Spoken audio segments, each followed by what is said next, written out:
Chers étudiants, mesdames, messieurs, dans ce cours de droit international humanitaire, je vais essayer d'apporter quelques éléments de réponse à la question de savoir est-il possible d'humaniser la guerre par le droit. On peut définir le droit humanitaire comme étant la partie du droit international public qui a pour objectif la protection de la personne humaine et les biens à caractère civil tels que les hôpitaux, les écoles, etc. en temps de guerre ou de conflit armé. Dans ce sens, l'une des questions qui s'oppose lorsqu'on définit le droit international humanitaire consiste à savoir s'il est possible de réglementer la conduite des combattants ou belligérants par l'humanitaire. L'idée paraît un peu paradoxale parce que la guerre évoque un état de non-droit dans lequel la force fait loi. Paul Clausewitz, qui est un écrivain spécialiste en matière de droit de la guerre, il précise qu'il est absurde de réglementer la guerre. Pourquoi? À son avis, la guerre est un acte de violence dont le but est de détruire l'adversaire. Dans ce contexte, la protection de la personne humaine contre les effets de la guerre n'est pas une idée nouvelle. La pensée humanitaire a des racines beaucoup plus profondes qui sont aussi anciennes que la guerre elle-même. On a dit parfois que la guerre était la mère de la science du droit des gens. En effet, même si le premier ouvrage sur le droit de la guerre ne date que du XVIIe siècle, il existe quelques chapitres traitant certains aspects de la guerre peuvent être retrouvés dans les œuvres de certains auteurs théologiens. Je peux citer à titre d'exemple Francisco de Victoria, qui a repris les idées de saint Augustin sur le droit naturel. De Victoria condamne les souffrances inutiles des combattants et les massacres des innocents. Par la suite, la question de la guerre juste amène Hugo Grotius à exposer sa conception qui se fonde sur la détermination de la cause juste, autorisant un peuple à recourir à la guerre. Grotius fut le premier auteur à dire que la juste cause qui autorise le droit à recourir à la guerre n'abolit pas le devoir des combattants ou les belligérants de respecter les lois et coutumes de la guerre. Pourtant, il fallut attendre la Renaissance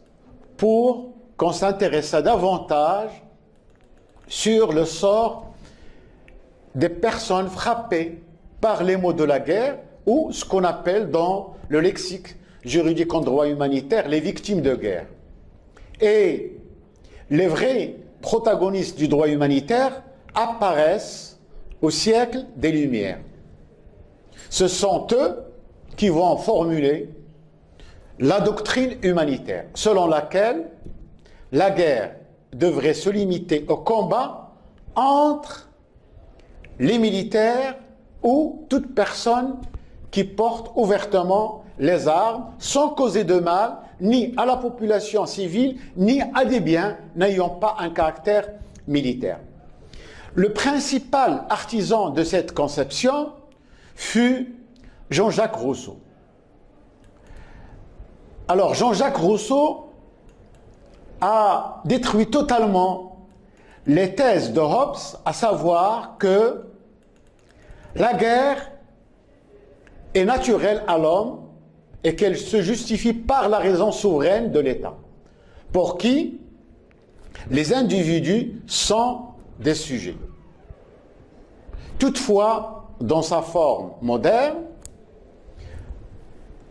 le droit international humanitaire trouve son origine au XIXe siècle. En juin 1859, la bataille de Solferino, au nord de l'Italie, oppose les Français et les Sardes d'un côté et les Autrichiens de l'autre. En 15 heures, cette bataille de Solferino fait 38 000 morts et blessés. L'insuffisance des services de secours fait que la plupart des blessés sont abandonnés sans soin dans le champ de bataille. À la suite de cette expérience, Henri Dunant, le père spirituel du droit international humanitaire, va écrire un ouvrage intitulé « Un souvenir de Solferino », dans lequel ce médecin suisse relate les souffrances des blessés pendant cette bataille. Par la suite, l'ouvrage de Henri Dunant, publié en 1862, a contribué à la création, une année après, au Comité international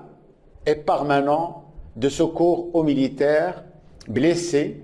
ce qu'on appelle après le CICR, le Comité international de la Croix-Rouge, ainsi que la mise en place de la première convention de Genève du 22 août 1864 pour l'amélioration du sort des militaires blessés dans les armées en campagne.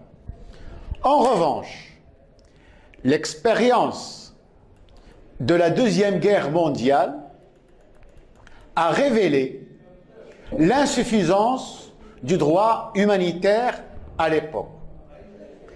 Dès lors, sous l'influence du CICR, le Comité international de la Croix-Rouge, 4 nouvelles conventions de Genève sont adoptées le 12 août 1949.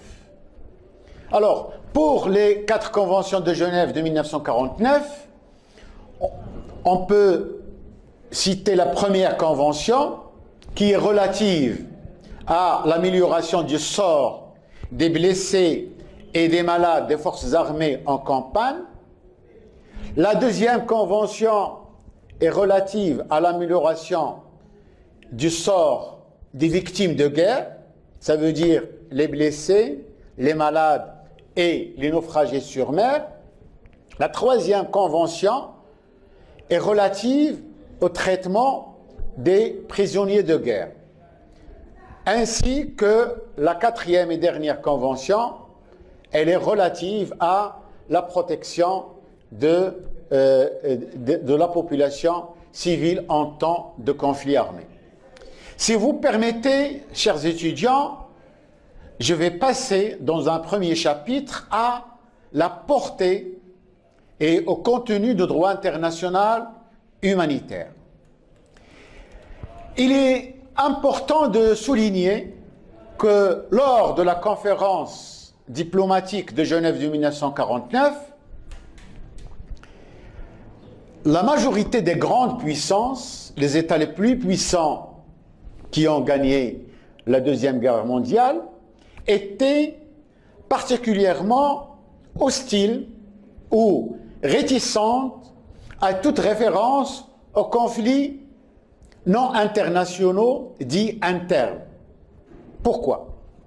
Leur crainte était grande de renforcer les groupes rebelles ou insurrectionnels en les faisant apparaître comme des véritables parties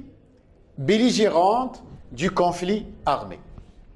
Les grandes puissances, lors de cette conférence diplomatique de 1949, ont considéré que l'adoption des dispositions du droit international humanitaire selon les 4 conventions de Genève de 1949, applicables aux conflits n'ayant pas un caractère international ou aux conflits internes, c'est porter ouvertement, selon ces dispositions, une atteinte à la souveraineté nationale, à l'intégrité territoriale, ainsi qu'au maintien de l'ordre public. C'est la raison principale qui explique en quelque sorte le fondement du droit humanitaire sur la distinction entre les belligérants réguliers et les belligérants non réguliers, entre le conflit armé international et le conflit armé non international. C'est un résultat d'une situation relative au refus plutôt des États de considérer les insurgés comme des combattants légitimes pour ne pas leur accorder le traitement humanitaire sur le même pied d'égalité que les combattants réguliers, à savoir les combattants qui appartiennent aux forces armées régulières, les États. En revanche, la conférence de Genève de 1949, dans sa volonté d'éviter l'introduction de toute condition susceptible de conduire le gouvernement légal en question à un refus d'application du droit international humanitaire, s'est abstenu de définir le terme du conflit armé non international. Autrement dit, si on fait recours aux dispositions du droit humanitaire dans les 4 conventions de Genève, nous n'allons pas trouver une définition claire que ce qu'on entend par le conflit armé international. Le grand souci lors de la conférence de Genève de 1949 était d'éviter toute introduction de toute condition susceptible qui pourra éventuellement conduire les États signataires à refuser le droit humanitaire dans son ensemble. De ce fait, l'expression de conflit armé non international est si générale que cette situation a laissé, et c'était voulu, une large liberté d'appréciation au gouvernement signataire quant à la nature des événements qui se produisent sur le territoire. D'autant plus que le droit international humanitaire est basé sur des engagements dont l'exécution dépend des États pour garantir l'ensemble du droit humanitaire, à savoir les 4 conventions de Genève de 1949 et les 2 protocoles qui vont arriver après, les 2 protocoles additionnels de 1979. Ceci dit, il nous apparaît fondamental par conséquent, dans le cadre de l'analyse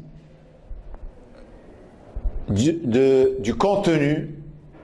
de droit international humanitaire, d'examiner les rapports qui existent entre le droit international humanitaire et d'autres disciplines telles que les droits de l'homme, dans une première section, ainsi que les rapports qui existent entre le droit humanitaire proprement dit et le droit de la guerre dans une seconde section. Dans le cadre de l'analyse des rapports qui existent entre le droit international humanitaire et les droits de l'homme, il faut préciser que la Déclaration universelle des droits de l'homme de 1948 affirme dans son article 1er que tous les êtres humains naissent libres et égaux en dignité et en droit. Cependant, la garantie des droits de l'homme, dans le champ d'application du droit international humanitaire, est concentrée, ce qu'on appelle dans le lexique des droits de l'homme, au noyau dur des droits humains, à savoir le droit à la vie, à l'intégrité physique et à la liberté de la personne humaine. Les 4 conventions de Genève de 1949 posent dans l'article 1er commun l'obligation pour les hautes parties contractantes de respecter et de faire respecter en toutes circonstances les règles de droit international humanitaire contenues dans ces instruments. Si vous permettez, cette formule de l'article 1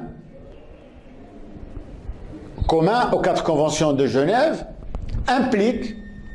que les respects des principes humanitaires en toutes circonstances relèvent de la responsabilité des États et que la violation des principes humanitaires constitue un fait internationalement illicite qui met en cause la responsabilité internationale de l'État en matière du respect des normes humanitaires en toutes circonstances. Autrement dit, l'obligation de l'article 1er commun aux 4 conventions de Genève de respecter et de faire respecter le droit humanitaire en toutes circonstances rend le droit humanitaire une obligation pour tous les États sans exception. Et par conséquent, le droit humanitaire doit intégrer l'ordre juridique interne de chaque État dans le cadre de l'harmonisation de l'arsenal législatif avec les normes humanitaires internationales. En d'autres termes, cette obligation de l'article 1er commun rend chaque État débiteur du respect des droits humanitaires vis-à-vis et à l'égard de la communauté internationale dans son ensemble. Puisque tout État a intérêt juridique de respecter et de garantir la protection des droits fondamentaux de l'homme en toutes circonstances. Ceci dit, les normes du droit humanitaire relatives à la protection de l'homme en temps de conflit armé ont un caractère erga omnes, auquel se réfère le célèbre arrêt de la Cour internationale de justice concernant l'affaire Barcelona Traction de 1970, dans lequel, pour définir un peu c'est quoi cette obligation erga omnes, la CIJ, la Cour internationale de justice, a reconnu l'existence de 2 catégories d'obligations. Certaines obligations, quand les États envers la communauté internationale dans son ensemble, par la nature même de ces obligations, et vu l'importance du contenu de ces obligations, à savoir la protection des droits fondamentaux de la personne humaine en cause, la CIJ déclare dans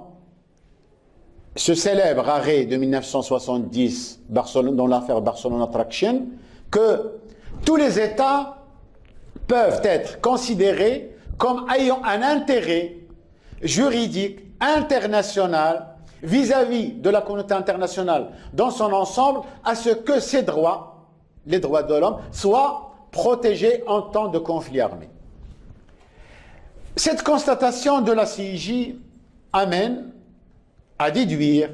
que les normes du droit humanitaire qui interdisent la violation des droits fondamentaux de l'homme en temps de conflit armé ont une valeur de jus cogens. Pour revenir un peu à cette définition de jus cogens, il faut souligner que l'article 53 de la Convention de Vienne sur le droit des traités de 1969 cautionne le concept de jus cogens. Il stipule que le jus cogens, c'est une norme impérative du droit international général, acceptée et reconnue par la communauté internationale des États dans son ensemble en tant que norme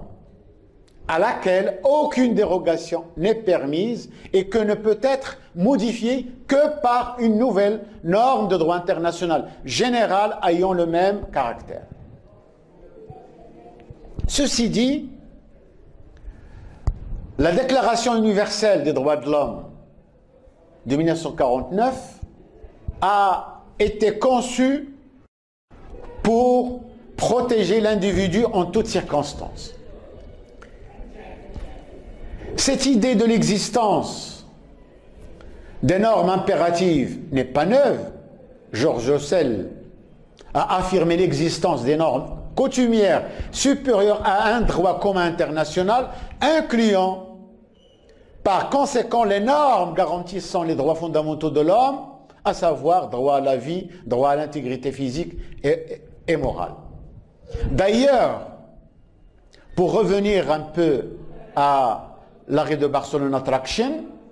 la CIJ a mis l'accent sur l'intérêt juridique que possèdent tous les États à la protection de certains droits et sur le caractère erga omnes des obligations correspondantes, et une distinction doit être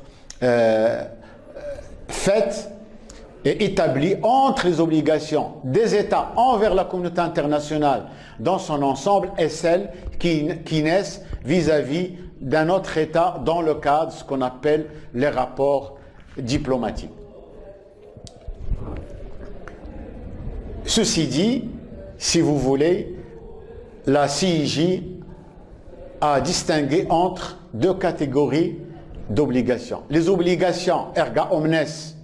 que tous les États ont un devoir de respecter les droits de l'homme en toutes circonstances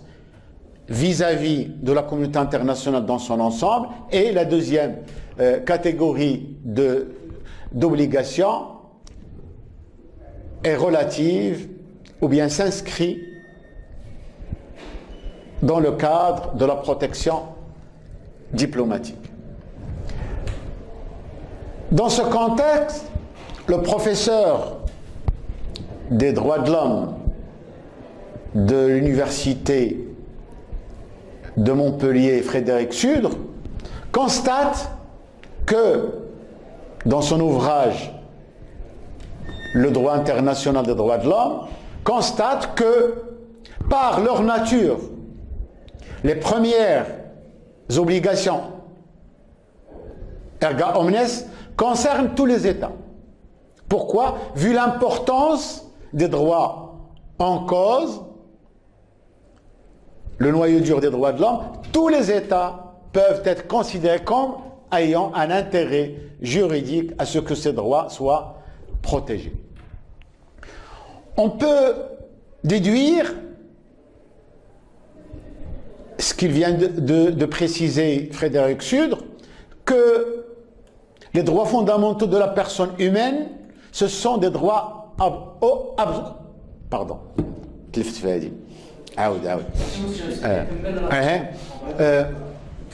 que les droits fondamentaux de la personne humaine sont des droits absolus. Et aucune situation de conflit ne permet d'apporter des dérogations aux règles qui édictent le respect. Leur reconnaissance au profit d'un individu ne tient pas compte de l'appartenance nationale aux politiques de la personne humaine. Cela dit,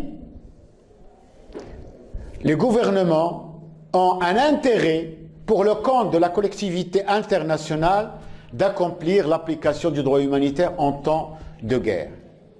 Dans ce sens, même s'il existe des contextes où les États peuvent supprimer certaines libertés publiques sur leur territoire, telles que la liberté d'association, d'expression, de circulation ou autres, il reste néanmoins des droits que les États ne peuvent jamais abolir, tels que le noyau dur des droits de l'homme, les droits essentiels qui sont créés par le Dieu, les droits essentiels à la personne humaine, des droits qui sont nés avec la personne humaine et qui faisant partie du traitement humain qu'il faut observer en toutes circonstances, soit en temps de paix, soit en temps de guerre. Il paraît évident que les droits de l'homme et le droit international humanitaire sont indissociables, demeurent les deux faces d'une seule et même réalité. La sauvegarde de l'une comme de l'autre exige le respect absolu de la personne humaine. Cette analyse est renforcée par le fait que les droits à la vie et à l'intégrité physique sont énoncés dans les différentes dispositions des 4 conventions de Genève de 1949 et les 2 protocoles additionnels de 1917, applicables en temps de conflit armé comme un ensemble des droits fondamentaux indissociables, y compris le droit de ne pas être torturé, le droit de ne pas être déplacé par la force, au titre des garanties fondamentales indispensables qui figurent dans le noyau dur humanitaire ou le standard humanitaire minimum de l'article 3 commun aux 4 conventions de Genève et le protocole additionnel 2 garantit à toute personne en temps de conflit non international. Ceci dit, après cette analyse, il est très intéressant de soulever un exemple de l'actualité internationale, à savoir le traitement inhumain des victimes des camps de Tindouf qui engagent la responsabilité du Front de Polisario sur le plan international. Une telle exigence se justifie précisément par le fait que, d'après l'article 3 commun aux 4 conventions de Genève de 1949, la responsabilité internationale du Front du Polisario est a priori engagé pour tout acte hostile contre la population civile. Selon les dispositions de l'article 3 commun des 4 conventions de Genève applicables en temps de conflit interne, la protection des droits à la vie et à l'intégrité physique des victimes des camps de Tindouf est liée aux droits du peuple sahraoui, puisque certains droits de l'homme peuvent être revendiqués collectivement. Le plus important est le droit à l'existence de cette population sahraoui qui se trouve dans les territoires algériens, dans les camps de Tindouf. Ce droit individuel est reconnu, le droit à l'existence est reconnu à chaque personne humaine lorsqu'elle est menacée pour raison de son appartenance à un groupe ethnique ou racial et que constitue un acte criminel commis en temps de paix comme en temps de guerre dans l'intention de détruire un groupe national, ethnique, racial ou religieux, que les États s'engagent. Et là, la responsabilité internationale de l'Algérie est mise en cause puisque les États s'engagent à prévenir et à punir comme il est défini par la Convention pour la prévention et la répression du crime de génocide du 9 décembre 1948. Ce rapprochement explique que la protection des droits de l'homme de la population civile sahraoui de Tindouf doit être préservée dans le cadre du droit à l'autodétermination. De ce fait, ces violations du droit humanitaire et des droits de l'homme fondamentaux de la population civile détenue dans les camps de Tindouf par le Front du Polisario, telles que la torture, la détention arbitraire, l'interdiction de la liberté de circulation et les disparitions forcées, finissent dans leur accumulation par être une volonté d'extermination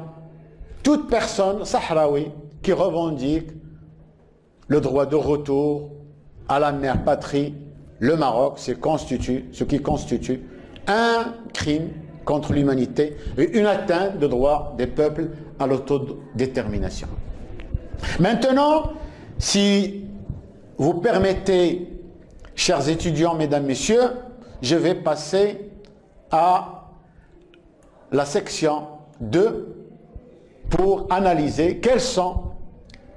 les rapports qui existent entre le droit humanitaire proprement dit ou le droit de Genève et le droit de la guerre, le droit de la haie.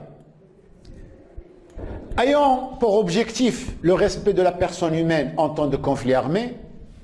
le droit humanitaire au sens strict se compose de deux branches. Le droit de Genève et le droit de la haie. Le droit de Genève ou le droit humanitaire proprement dit a pour objectif la protection des victimes de guerre, soit les militaires blessés, les prisonniers de guerre, ainsi que la population civile ou toute personne qui ne participe pas aux hostilités. Pour ce qui concerne le droit de la haie ou le droit de la guerre proprement dit, qui trouve ses origines dans les deux conventions de la haie de 1899 et 1907. Alors, pour le droit de la haie ou le droit de la guerre, il a pour objectif la réglementation de la conduite des belligérants pendant les hostilités et les opérations militaires et limite par conséquent le choix des belligérants des moyens de guerre. Dans ce contexte, le droit international humanitaire applicable en temps de conflit armé protège les membres des forces armées qui ont déposé les armes ainsi que les personnes qui ont été mises hors de combat, soit par blessure, maladie ou détention, et seront traités avec humanité sans aucune distinction basée sur le caractère défavorable relatif à la race, la couleur, la religion, le sexe, la naissance, la croyance religieuse, la fortune ou tout autre critère analogue. Aussi, le droit humanitaire interdit les meurtres, les tortures, les prises d'otages et les traitements humiliants et dégradants, ainsi que les condamnations prononcées et l'exécution effectuée sans aucun jugement préalable rendu par un tribunal constitué assorti des garanties judiciaires fondées sur le procès équitable. Cela dit, la question fondamentale qui se pose consiste de savoir comment les États signataires des conventions du droit humanitaire peuvent accepter de garantir les dispositions des 4 conventions de Genève de 1949 et des 2 protocoles additionnels de 1977 aux rebelles et aux insurgés qui ne reconnaissent même pas le droit. Toutefois, la non-application des principes du droit de la guerre ou de jus in bello aux combattants insurgés appelés combattants irréguliers est une conséquence majeure de la non-reconnaissance des rebelles par le droit international dans son ensemble. Puisque, comme vous le savez, le droit international, c'est un droit des États. C'est un droit qui s'adresse aux États, c'est un droit qui est appliqué, qui est mis en œuvre par les États. Les défenseurs du droit humanitaire pensent que parmi les principes classiques sur lesquels le droit de la guerre se fonde, il existe le principe d'impartialité, de l'assistance et de secours. Cette notion d'impartialité se réfère à une sorte de morale humaniste universelle qui peut, par définition, entrer en vigueur à chaque situation de conflit armé en toutes circonstances et traiter avec humanité sans aucune distinction de caractère défavorable basé sur la race, la couleur, la religion, la croyance ou tout autre critère analogue. Ce constat analytique permet de mesurer la distance qui sépare le droit de la guerre et la réalité de la communauté internationale. Parce que, d'après plusieurs exemples de l'actualité internationale contemporaine, nous avons l'impression que la morale et l'éthique occupent une grande place dans les dispositions du droit humanitaire et du droit de la guerre. Cette constatation nous conduit à nous interroger comment la communauté internationale pourra garantir une protection humanitaire aux insurgés qui font recours aux armes pour détruire les États et pour porter atteinte et qui portent atteinte à l'intégrité territoriale et à la souveraineté nationale des États membres de la communauté internationale. Il s'agit en effet d'un véritable défi au droit de la guerre, que représentent aujourd'hui des situations de conflit n'ayant pas un caractère international, puisque toutes les dispositions du droit humanitaire ne sont pas respectées dans la réalité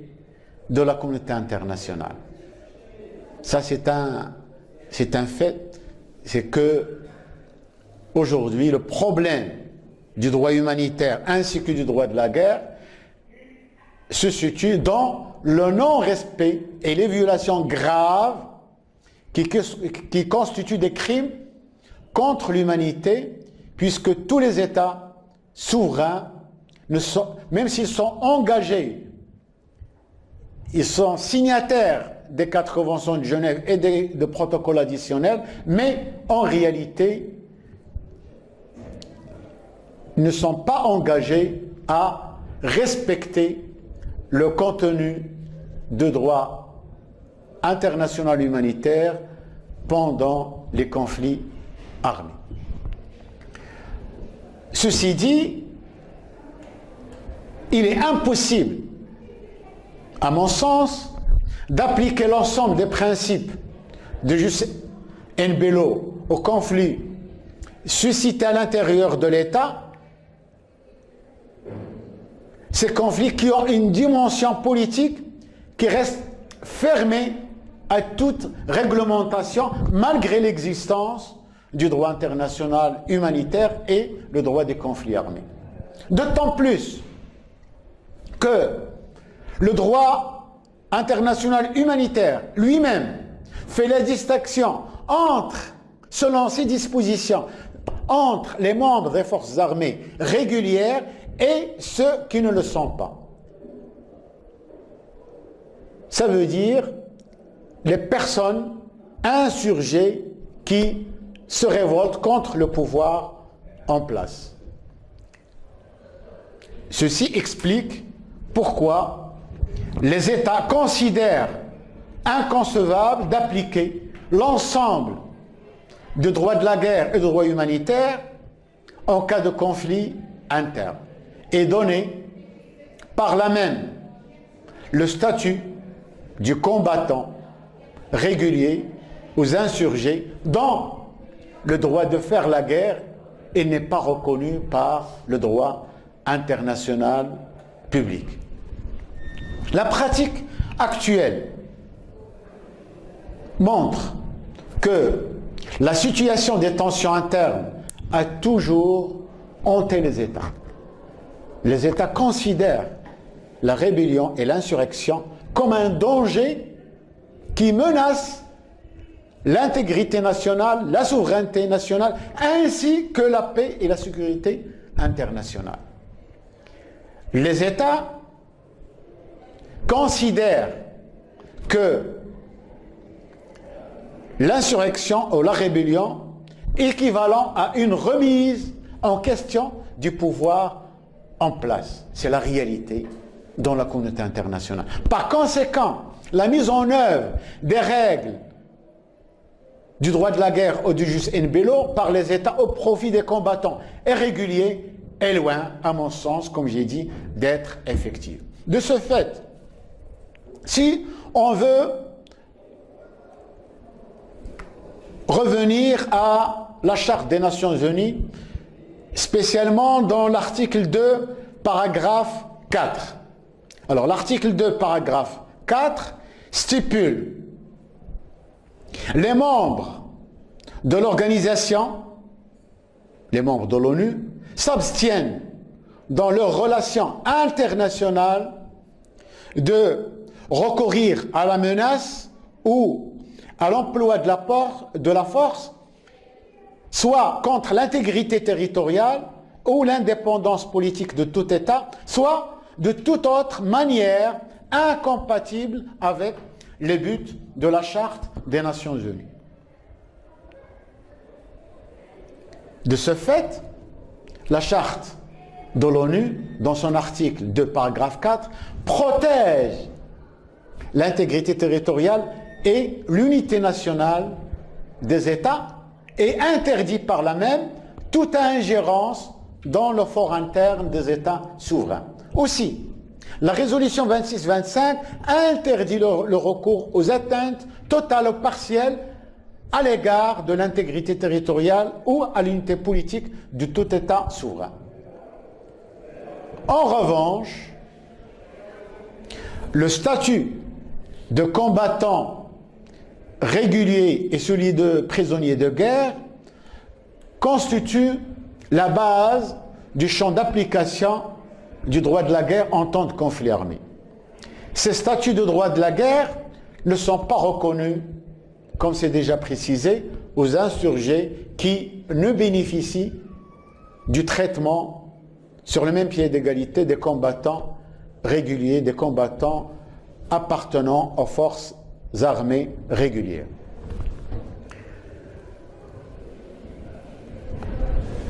En effet, la question du statut de combattant régulier et de prisonnier de guerre a toujours provoqué un débat juridique et politique dans les conférences du droit international humanitaire applicables dans les conflits armés. Dans ce contexte, la troisième convention de Genève de 1949 relative à la protection du prisonnier de guerre a introduit une innovation concernant l'énumération des catégories de personnes ayant droit au statut de prisonnier de guerre. La dite convention considère qu'ils sont prisonniers de guerre au sens de la présente convention, les membres des forces armées d'une partie au conflit et les mouvements de résistance qui luttent contre l'occupation étrangère, qui sont organisés et qui remplissent les conditions suivantes. 1. Avoir à leur tête une personne responsable pour ses subordonnés. 2. Avoir un signe distinctif, fixe et reconnaissable à distance. 3. Porter ouvertement les armes. La quatrième condition, la quatrième et la dernière condition, se conformer dans leurs opérations aux lois et coutumes de la guerre. De ce fait, l'application ou la mise en œuvre du statut de prisonnier de guerre ou jus ad bellum s'adresse, qu'on peut le déduire après la lecture des dispositions de l'article 3 commun, la troisième convention de Genève, 1949, s'adresse plutôt à un modèle bien précis, celui des armées classiques et des mouvements de libération nationale qui luttent contre une occupation coloniale étrangère. Par conséquent, la troisième convention de Genève de 1949 refuse toute protection aux rebelles ou insurgés rejetés dans les régularités à partir du moment où ils n'utilisent pas les mêmes méthodes de guerre par les forces armées régulières. Parce que, comme vous le savez très bien, les insurgés, comme c'est l'exemple dans l'actualité internationale, plusieurs exemples de l'actualité internationale font recours à des méthodes de guérilla qui sont interdites par le droit international public. Le modèle des forces armées régulières trouve son application dans une guerre étatique de type classique, à condition que les deux parties au conflit soient à peu près de force égale. Cela dit, le droit de guerre, le droit des conflits armés, a réservé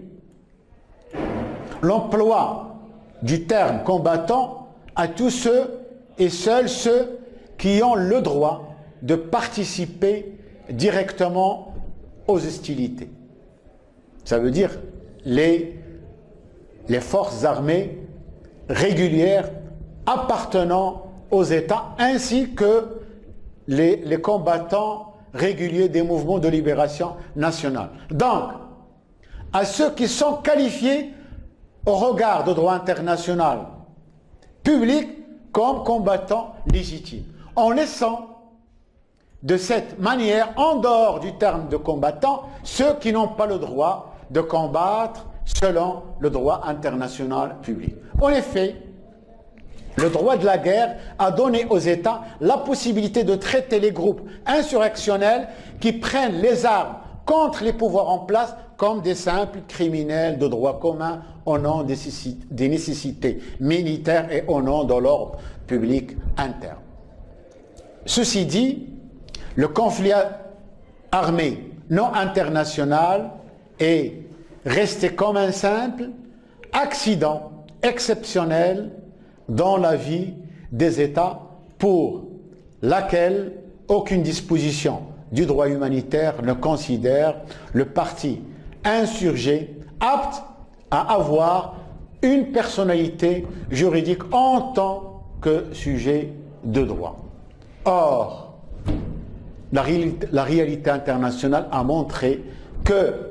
les conflits non internationaux sont devenus plus fréquents que les guerres ordinaires et souvent plus meurtriers, ce qui implique que tous les actes de violence perpétrés par les insurgés tombent automatiquement sous le coup des règles de droit pénal interne avec toutes les conséquences qui peuvent en résulter. Il est évident que le droit de la guerre ne reconnaît pas